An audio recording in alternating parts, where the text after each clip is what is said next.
Ең үздік әкім. Сырдария ауданы Нағилясов ауылының тізгінін ұстаған Сағдат Нұрмағамбетов облыста озат атанды. 30 жастағы әкім ауылдың әрбір тұрғынының талап тілегін тыңдап, елмен етене еңбек етіп келеді. Үздік ауылдағы үлгілі істерді тілшіміз Асқар Тажиев те көріп қайтты.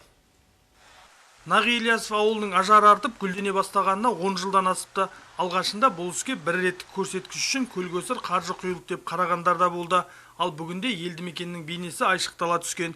Еңселі ғимараттар көп. Мәдениет үйі, мектеп, спорт кешені, мешіт, орталық алаң барлығы жаңаша кейіпке енген. Әрбір нысанды күтіп ұстау ауылда абаттандыру жұмысы назардан тыс қалған емес. 400-ге жуық тұрғынды жұмыспен қамтып отырған Абзал және К толық серіктестігі ауылды гүлдендіруге миллиардтаған қаржысын құйды. Жанашыр кәсіпкер қауіпті індет күшейген кезеңде де халықтың жанынан табылды. Соңғы 10 жыл, 12 жылдың ішінде қазіргі таңда осы 4 миллиардтан жуық қаражат құйылған болатын ауылдың дамуына. Оның ішінде көптеген жұмыстар жасалды. Яғни осы орталық алаңымыз бар, мәдениет үйінің алды бар, және де осы ауылды жалпылама көгалдандыру, абаттандыру жұмыстары жүріп жатыр толығымен. Енді халыққа қызмет ететін қазір орталық алаң салынды. Осы пандемия кезінде шаруашылығымыз халықтың жаңағы денсаулығын сақтап қалу мақсатында дәрі-дәрмекпен қамтамасыз еткен болатын. Оның жалпы көлемі қазір 2 миллион теңгеге жуық. Осы біздің аудан орталығы Тереңөзек кентіне де больницаға кислородный концентратор табыстаған болатынбыз. Ауылдың кіреберісіндегі көз тартар көрікті гүлдердің әр шоғын өз қолымен отырғызған бағбан Фируза Назарова. Ол осы ауылда 11 жылдан бері гүл өсіріп келеді. Гүлзарлардың жалпы көлемі 2 гектардан асады. Онда гүлдің 10-12 түрі бар. Баста бізде гүлдің 3 түрі ғана болған, осы кезде 10-15 түрі бар бізде.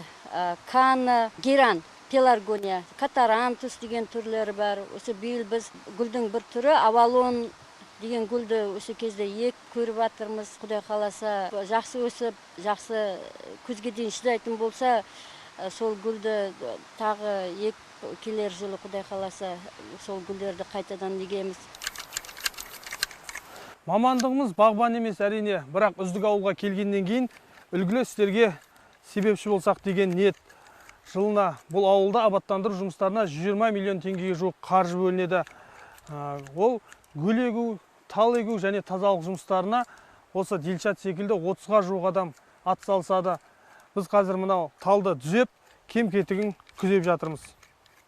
Елдің іргесі бүтін, тірлігі тату болу үшін жұртты жақсы іске жұмылдыру аса маңызды. Әрбір шаруаны үйлестіріп, тіршіліктің бабын тауып жүрген Сағдат Нұрмағамбетов. Ауыл әкімі мемлекеттік қызметтегі меритократия сатысынан өткендердің бірі. Жоғары оқу орнын тәмамдаған соң ауыл әкімшілігінде инспектор, бас маман болып еңбек еткен ол 27 жасында елдің ықыласына ие болған. Әкім 3 жыл ішінде 40-тан астам ауылдасының кәсіп ашып, бизнеске бет бұруына ықпал етіпті. Осы мемлекеттік бағдарламалар арқылы 5 кәсіпкер несие алып, еңбек бағдарламасының стартап жобасы бойынша 15 ауыл тұрғыны грант жеңіп алып, осындай жұмыстар нәтижесінде қазіргі таңда жұмыстық мәселе шешілген деп айтуға болады. Ауыл тұрғыны Арысбек Байназаров ата кәсіптен ажырамаған жан, қолындағы азынаулақ малды көбейтуді көздегенімен орайы келмепті. Оның шешімін мемлекеттік бағдарламадан тапқан жөн сілтеген жас әкім қазір шаруа қорасында бие сауып, ірі қараны бордақылауда. Мемлекеттің қолдауымен 3 миллион кредит алғанбыз. Жеңілдетілген несие ғой. Кредиттен алдық. Мал басын көбейтіп, бордақпен айналыссақ деп жаман болып жатқан жоқ. Сүт бағытында айналыссақ па деген ойымыз бар. Қамаз, салмал, сиыр, сауын сиыр алып, Абзал компания ауыл тұрғындарына бір көлік жоңышқа, бір көлік қамыс пресс тегін таратып тұр халыққа. Үнемі тынымсыз тірліктің басы қасында жүрген ауыл әкімі 47 үміткер қатысқан облыстық байқауда топ жарып, республикаға жолдама алып отыр. Енді ол қыркүйек айында аймақтың намысын қорғайтын болады. Асқар Тажиев, Алмат Меңдуаев, Төрехан Қожахметов, Қызылорда телеарнасы, Сырдария ауданынан.